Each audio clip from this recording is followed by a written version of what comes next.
साल 2014 में एक मूवी आई थी क्रिस्टोफर नोलन की इंटरस्टेलर नाम से। इस मूवी का जो मेन किरदार है कूपर, जब वो ब्लैक होल के अंदर जाता है जहाँ चारों तरफ अंधेरा ही अंधेरा होता है, फिर अचानक छोटे छोटे पार्टिकल्स नजर आते हैं और स्पेसशिप से टकराने लगते हैं और फिर आहिस्ता आहिस्ता ये स्पीड होता चला जाता है, जिसके कारण स्पेसशिप में आग लग जाती है और कूपर अपने आप को बचाने के लिए स्पेसशिप से बाहर निकल जाता है और ब्लैक होल के जरिए वो अपने पास्ट को देखने लग जाता है। ये मूवी अब तक की सबसे बेस्ट मूवी है जिसमें ब्लैक होल और वर्म होल के कॉन्सेप्ट को बहुत अच्छे तरीके से बताया गया है। लेकिन क्या सच में अगर कोई ब्लैक होल में गिर जाए तो उसे कुछ नहीं होगा? क्या ब्लैक होल के थ्रू दूसरे प्लेनेट पर जाना पॉसिबल है? आइए इन सारे सवालों का जवाब देखते हैं आज के इस वीडियो में।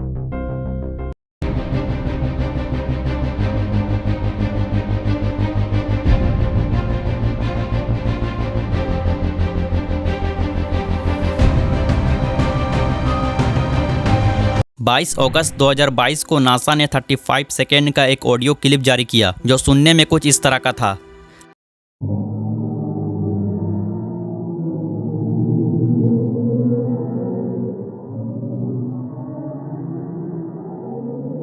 जो ऑडियो क्लिप अभी आपने सुना वो एक ब्लैक होल का है जिससे इलेक्ट्रोमैग्नेटिक डेटा का यूज करते हुए रिकॉर्ड किया गया है, जो हमारे गैलेक्सी से 240 मिलियन लाइट ईयर्स दूर है। पृथ्वी से जो सबसे नजदीकी ब्लैक होल है वो भी 1600 लाइट ईयर्स दूर है, जिसे गिया BH1 कहकर पुकारा जाता है। गिया BH1 की खोज साल 2022 में की गई थी टेलीस्कोप और गिया स्पेसक्राफ्ट के जरिए। इस ब्लैक होल ने पृथ्वी के सबसे नजदीकी ब्लैक होल होने का एक नया रिकॉर्ड बनाया है। ये तो हम सब जानते हैं कि ब्लैक होल दिन ब दिन एक्सपेंड होता जा रहा है, लेकिन क्या कभी ऐसा होगा कि ब्लैक होल हमारे पूरे अर्थ को निकल जाएगा? सबसे पहले तो यहाँ पर एक ब्लैक होल का होना जरूरी है जिसके अंदर इतना ज्यादा ग्रेविटेशनल फोर्स हो कि उसमें कई सन समा जाए, ताकि ब्लैक होल का ग्रेविटेशनल फोर्स सूरज के ग्रेविटेशनल फोर्स को दबा दे। तब पृथ्वी अपनी जगह से खींचे ब्लैक होल के अंदर चला जाएगा। लेकिन यहाँ पर नोट करने वाली बात यह है कि ज्यादातर जो ब्लैक होल है वो हमारे अर्थ से छोटे हैं, इसलिए ये पॉसिबल नहीं है कि वो हमारे प्लेनेट को एक ही बार में कंज्यूम कर लेगा। ब्लैक होल अचानक से इसी तरह नहीं बन जाते हैं, बल्कि इसके पीछे एक प्रोसेस है। सबसे पहले तो एक बड़े स्टार की जरूरत है जो सूरज से 3 गुना ज्यादा बड़ा हो और हमारे सौर मंडल के आसपास सूरज के अलावा कोई तारा नहीं है। और पृथ्वी से जो सबसे नजदीकी तारा है वो भी 4 लाइट ईयर्स दूर है और 1 लाइट ईयर्स 1 अर्थ ईयर्स के बराबर होता है और 1 अर्थ ईयर्स लगभग 9 ट्रिलियन किलोमीटर के बराबर है। इसलिए ये पॉसिबल है ही नहीं कि ब्लैक होल हमारे पूरे प्लेनेट या गैलेक्सी को एक ही बारी में निकल जाएगा। हाँ, ये चीज जरूर है कि हमारे गैलेक्सी के बीचों बीच एक सुपर मैसिव ब्लैक होल है जिसके पास बहुत ज्यादा ग्रेविटेशनल फोर्स है, लेकिन इतना भी ज्यादा नहीं है कि वो पूरा का पूरा गैलेक्सी निकल जाए। आगे बढ़ने से पहले ये जानना जरूरी है कि ब्लैक होल बनता कैसे है। जब एक बड़ा तारा अपने आप कोलैप्स कर जाता है और धीरे धीरे सिकुड़ने लगता है, तब यही तारा आगे चलकर ब्लैक होल में बदल जाता है।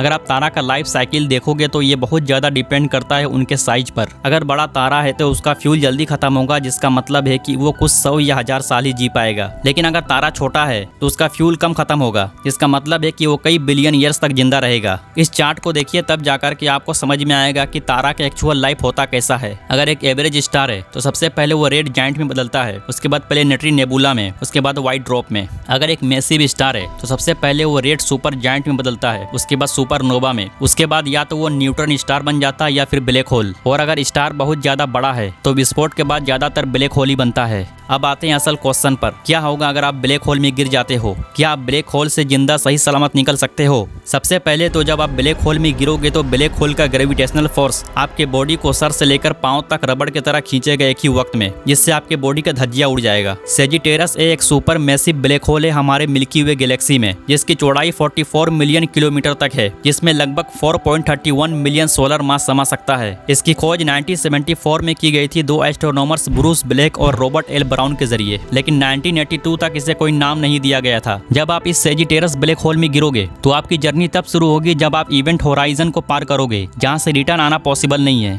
आप अंदर से बाहर की ओर देख सकेंगे, लेकिन बाहर से कोई भी आपको अंदर की ओर नहीं देख पाएगा, क्योंकि हर लाइट वापस आप पर ही गिर रही होगी। लेकिन अच्छी बात यह है कि इसका ग्रेविटेशनल पुल बहुत ज्यादा स्ट्रॉन्ग है छोटे ब्लैक होल्स के मुकाबले, लेकिन स्ट्रेचिंग फोर्स कम है। इसका मतलब है कि आपके बॉडी को रबड़ की तरह खींचा नहीं जाएगा। लेकिन बुरी खबर यह है कि आप कभी भी इससे बाहर नहीं आ पाओगे। लेकिन आप क्या कर सकते हो अगर आप ब्लैक होल में गिर जाते हो? सबसे पहले तो आपकी उम्मीद व्हाइट होल के थ्योरी पे लटकी होगी। सिंपल भाषा में कहे तो ब्लैक होल चीजों को निगलता है, लेकिन व्हाइट होल उसी चीज को दूसरी तरफ से उगल देता है। अब चाहे वो कोई भी प्लेनेट हो या गैलेक्सी, ब्लैक होल और व्हाइट होल दोनों एक दूसरे से कनेक्टेड है, जिसे वर्म होल के नाम से भी जाना जाता है। अगर आप ब्लैक होल में लंबे समय तक ठहरे रहते हैं तो ब्लैक होल खुद ब खुद व्हाइट होल में बदल जाएगा, लेकिन इस प्रोसेस को होने में कई बिलियन ईयर्स का समय लग सकता है। लेकिन आप टेंशन मत लीजिए, जब आप ब्लैक होल में होंगे तो आपके लिए टाइम स्पीड अप हो जाएगा, तो आपके लिए ये प्रोसेस कुछ मिनट का ही होगा। लेकिन ये कॉन्सेप्ट अभी तक एक थ्योरी है। बहुत सारे लोगों के माइंड में ये क्वेश्चन आता है कि क्या सूरज ब्लैक होल में बदल सकता है, या क्या होगा अगर सूरज ब्लैक होल में बदल जाए तो। सूरज कभी भी ब्लैक होल में नहीं बदलेगा, क्योंकि ये इतना बड़ा नहीं है कि खुद के अंदर विस्फोट हो सके। हाँ, ये हो सकता है कि सूरज एक घना अंधेरा हो जाए, जिसे व्हाइट ड्रॉप कहा जाता है, यानी इसकी रोशनी खत्म हो जाएगी और चमकना बंद कर देगा। लेकिन अगर कुछ देर के लिए मान भी लिया जाए कि सूरज अचानक ब्लैक होल में बदल जाता है तो क्या होगा, तो इसका सिंपल सा जवाब है कुछ भी नहीं, क्योंकि इसका ग्रेविटेशनल फोर्स सोलर सिस्टम में सेम रहेगा। तो पृथ्वी अपनी जगह बगैर किसी नुकसान के घूमता रहेगा। लेकिन हाँ, ये जरूर होगा कि सूरज की रोशनी की कमी के कारण पृथ्वी पर जिंदगी बहुत ज्यादा मुश्किल हो जाएगी। तो आज के लिए बस इतना ही। उम्मीद करते हैं कि वीडियो इन्फॉर्मेटिव लगा होगा। तो मिलते हैं फिर किसी अगले वीडियो में।